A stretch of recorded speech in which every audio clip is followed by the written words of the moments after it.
Today in this video we're going to look at a business plan for a social enterprise. But before we look at the business plan, let's make sure we understand what a social enterprise is. A social enterprise is a business that trades in the open market like any other business.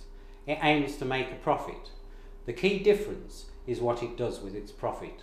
It reinvests its profit back into its social aims. Now we'll look at the plan. Firstly, what can the plan be used for? It's a working document and you need to look at it in this way. It can also be used to attract funders and investors, and indeed if you're trying to tender for a contract, you'll quite often be asked for your business plan. What goes into the business plan? Firstly, you will provide an executive summary. The executive summary is really just a summary of the business. You need to keep this concise and clear and write it in sensible English. You aim to hook the reader in so that they'll read the rest of your plan.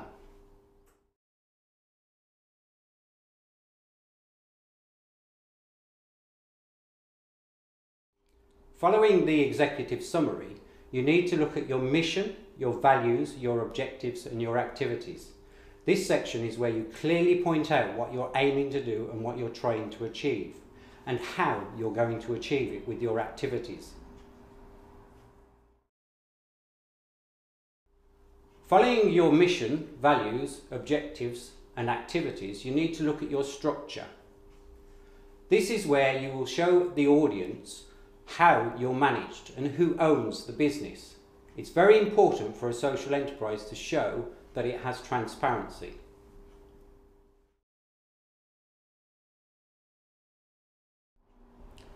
The next section is your market.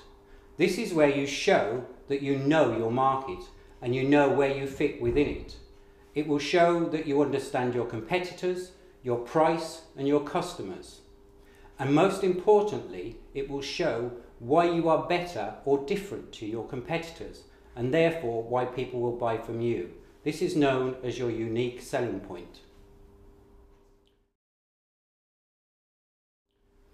Following your market, you need to look at the operational aspects of your business. That is the management structure, for example, where you operate from and your staff. Here you will also include what we call a SWOT analysis. That is strengths, weaknesses, opportunities and threats. Strengths and weaknesses are internal issues. Opportunities and threats are external factors.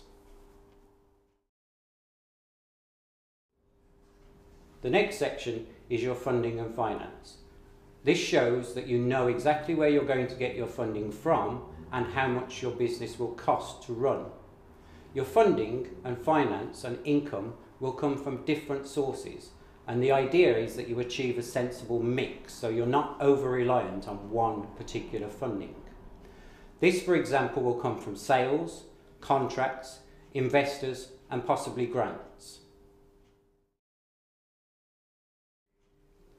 Following the funding, you will put in your evidence base. This will include things like the market analysis that you've done and any other information that adds value to your business plan. It may also, for example, include staff skills.